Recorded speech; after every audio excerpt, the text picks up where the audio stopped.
আসসালামু আলাইকুম প্রিয় ক্রিকেট ফ্যান্স।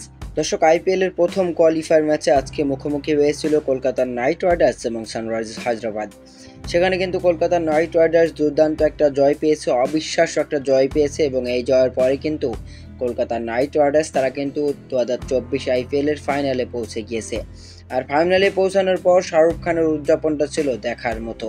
মূলত এখন সবাই ভেবে নিতেই পারে কলকাতায় হবে চ্যাম্পিয়ন, কেননা এদিন শুরুতে সানরাইজার্স হায়দ্রাবাদের ব্যাটিংয়ে পাঠিয়ে দুর্দান্ত বোলিং করেন মিচেল স্টার্কস।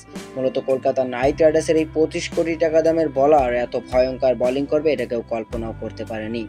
ট্রাভিস হেড, অভিষেক শর্মারা রীতিমতো এদিন পুরোপুরিভাবেই ব্যর্থ ছিল। পাওয়ার প্লেতে মাত্র 45 রান সংগ্রহ করতেই তারা হারিয়ে ফেলে 4টি গুরুত্বপূর্ণ উইকেট। আর শেষ পর্যন্ত কিন্তু রাহুল ত্রিপাঠীর ওই 55 রানের ইনিংসটা যদি না থাকতো তাহলে কিন্তু আজকে সানরাইজার্স হায়দ্রাবাদ অনেক বড় বিপদে পড়ে যেত। সেখানে কিন্তু রাহুল ত্রিপাঠী রান আউট হয়ে কান্নায় ভেঙে পড়েছিলেন ড্রেসিং রুমের সামনে। যাই হোক, শেষ পর্যন্ত কিন্তু নির্ধারিত 20 ওভারও ব্যাট করতে পারেনি হায়দ্রাবাদ। 159 রানের মধ্যেই তারা অল আউট হয়ে গিয়েছে। আর যেভাবে ব্যাট করতে নেমে কলকাতার নাইট রাইডার্স দুর্দান্ত শুরু করে, কেননা রহমানুল্লাহ গুরবাজ 14 বলে 23 রান করে যখন ফিরে যান তখন কিন্তু দুর্দান্তভাবেই এগিয়ে গিয়েছিল কলকাতা।